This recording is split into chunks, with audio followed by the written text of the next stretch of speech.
Assalamualaikum warahmatullahi wabarakatuh. Kembali di channel PSK pada sebuah koma.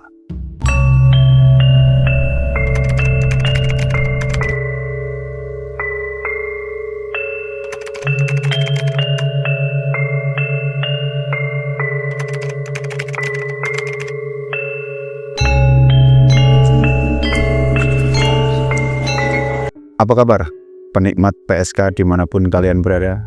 Mudah-mudahan dalam kondisi sehat dan kita semua tetap dalam lindungan Allah Subhanahu wa Ta'ala. Buat teman-teman penikmat PSK semua, jangan lupa untuk subscribe, like, dan komen biar channel ini selalu berkembang. Dan untuk teman-teman penikmat PSK, terutama yang beragama Islam, selamat menunaikan ibadah puasa. Mudah-mudahan puasa kita tahun ini lebih baik dari tahun-tahun sebelumnya. Di video kita kali ini kita tidak akan membahas tentang sejarah ataupun podcast horor, tapi di video kita kali ini kita akan membahas tentang banyaknya perbedaan di kalangan masyarakat tentang apa itu sandat, teluh, dan guna-guna.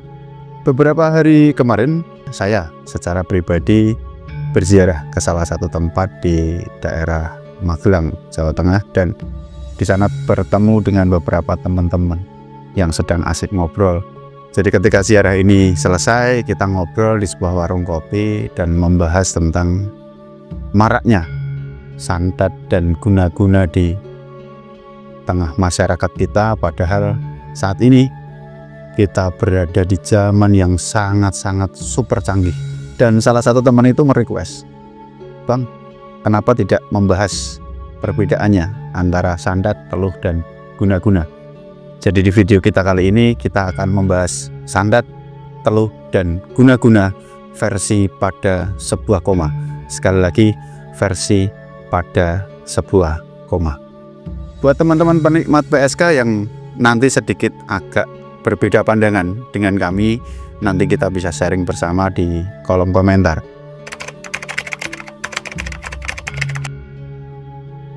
Jadi kalau ditanya perbedaannya antara sandat, teluh, dan guna-guna, ini jelas berbeda.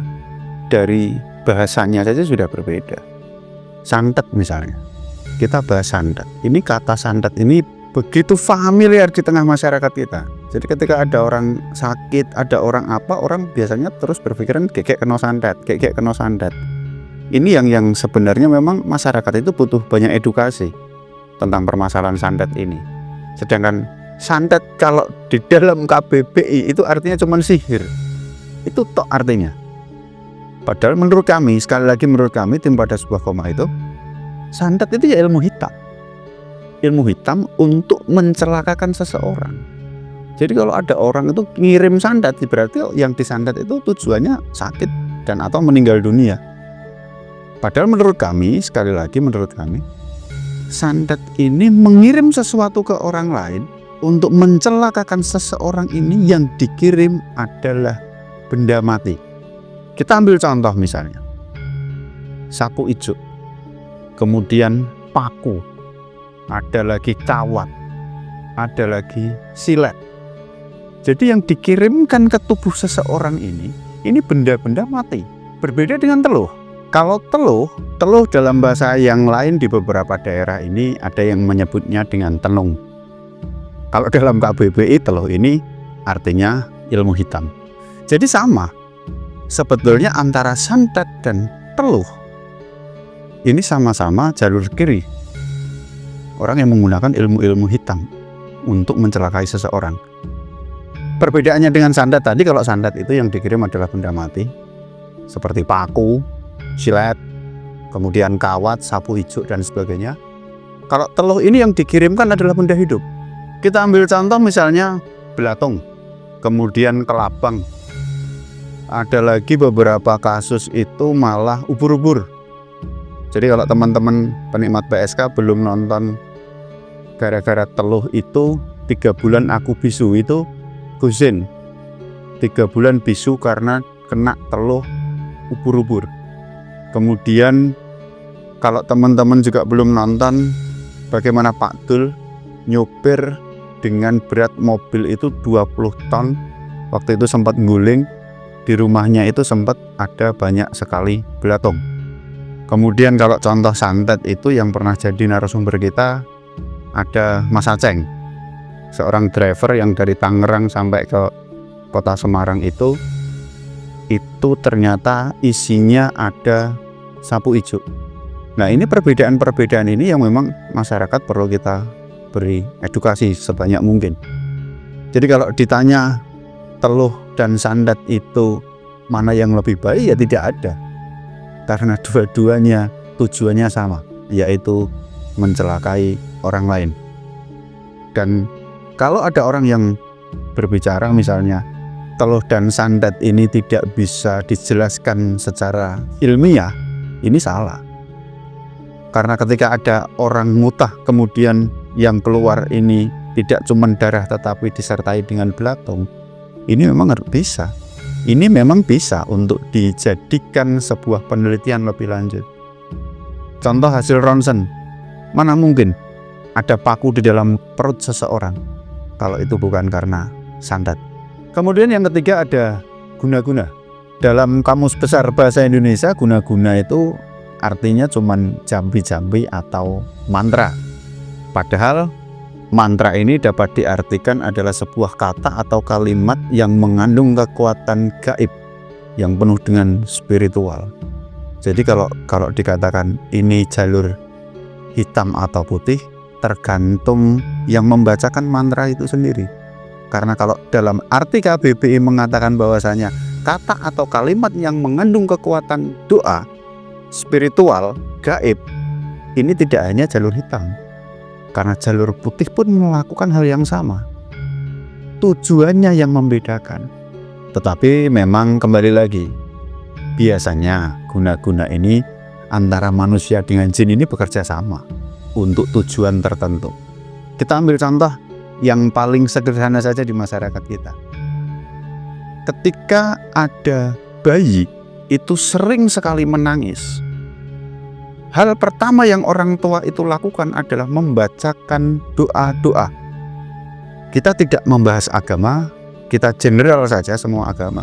Entah agama apapun itu, orang tua pasti membacakan doa. Nah, doa ini juga bisa disebut dengan mantra. Jadi kalau orang berpikiran mantra ini khusus jalur kiri, ini salah besar. Contoh yang lain, ketika orang akan interview, wawancara dalam sebuah pekerjaan, tidak sedikit orang mempercayai datang ke tempat orang pintar. Kita sebut misalnya dukun, ustadz dan sebagainya. Kemudian sang spiritualis ini tadi membacakan doa dan dimasukkan ke dalam air. Doa ini penuh dengan mantra, entah itu agama apapun di sini. Contoh yang lain yang tetap menggunakan guna-guna di masyarakat kita, orang jual tanah biar cepat laku misalnya. Kemudian orang membersihkan rumah ketika mau ditempati, dibersihkan dari unsur-unsur negatif. Sampai yang paling familiar di masyarakat kita ketika sudah berurusan dengan cinta. Ketika ada laki-laki sudah ditolak cintanya, mantra dan guna-guna ini bekerja. Kalau zaman dulu mengatakan cinta ditolak, dukun bertindak.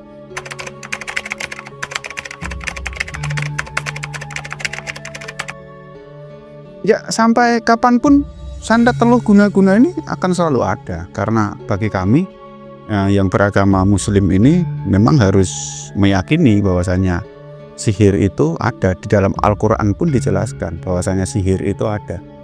Jadi ketika kalau ada pertanyaan, di era modernisasi, globalisasi ini masih ada nggak orang yang melakukan ritual santet teluh dan guna-guna? Sangat masih. Beberapa contoh video yang sudah saya sebutkan tadi di awal, Mas Aceng itu mengantarkan berobat juragane yang kena santet itu juga tahun berapa? Beberapa tahun yang lalu. Kemudian Gusen misalnya yang kena teluh ubur-ubur itu pun barusan. Dan ada video Pak Dul yang pernah jadi narasumber kita juga, itu juga belum lama. Jadi kalau dikatakan era globalisasi ini orang sudah mulai tidak percaya, itu silahkan, itu hak dari penikmat PSK. Tetapi bagi kami, karena kita orang Jawa, kita meyakini itu ada. Sampai kapanpun pasti akan selalu ada. Sebetulnya cara menangkal santet, teluh, dan guna-guna ini kalau dibilang sederhana sih sederhana. Sesuai dengan kepercayaan masing-masing. Di sini kita tidak akan membahas satu persatu agama, tetapi sesuai dengan keyakinan kita masing-masing, cara mendekatkan diri kita masing-masing kepada Tuhan Yang Maha Esa. Sedangkan saya pribadi sebagai seorang Muslim, itu saja mungkin dengan teman-teman yang lain berbeda. Kalau saya secara pribadi, kami tim pada sebuah koma lebih meyakini kekuatan dari ayat kursi. Ketika itu sudah dibaca 313 kali, kami meyakini santet, teluh, dan guna-guna ini tidak akan pernah bisa masuk ke dalam rumah. Bagi saudara-saudara kita yang memiliki sedikit aliran kejawen, biasanya puasa-puasa seperti puasa weton, puasa mute ini sering dilakukan karena saudara-saudara kita yang kejawen ini juga meyakini itu bisa menolak bala. Kalau orang Jawa zaman dulu lebih ekstrim lagi, malah ketika di rumah ini suasananya sudah tidak enak, mbah saya dulu malah justru ambil sapu lidi, kemudian pintu dibuka, tidur di depan pintu beralaskan tanah. Itu lebih ekstrim lagi malah kalau orang zaman dulu. Kalau orang zaman sekarang belum tentu mau melakukan itu, karena orang zaman sekarang itu justru lebih senang segala sesuatu yang instan. Tapi dari sekian banyak cara tadi, ada satu cara yang memang beberapa teman-teman penikmat PSK semua tidak sadari, sering dilakukan tetapi justru sering dibuang. Air pususan beras.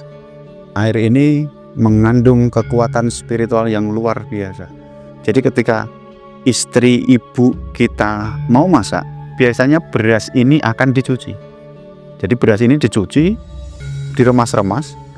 Air itu kalau orang Jawa bilang itu pususan. Nah, air pususan ini biasanya dibuang begitu saja. Padahal air ini merupakan tolak balak yang luar biasa bagi kami orang-orang Jawa. Makanya kalau teman-teman penikmat PSK sekarang jadi tahu, mungkin akan eman-eman kalau air ini dibuang begitu saja. Lemparlah ke depan rumah, buang di depan rumah. Ini merupakan salah satu bentuk ikhtiar bagi orang-orang Jawa. Santet, teluh, dan guna-guna sampai kapanpun di bumi ini akan terus ada. Mau kalian tidak percaya, silahkan. Itu hak penikmat PSK semua. Tapi bagi kami, tim pada sebuah koma, kami meyakini bahwasanya sihir itu ada. Banyak contoh film-film horor Indonesia yang berhubungan dengan santet.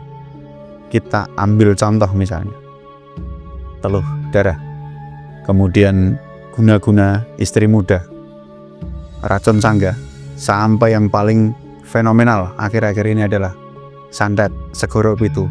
Film-film itu laris manis di pasaran karena orang Indonesia itu agak sedikit lucu.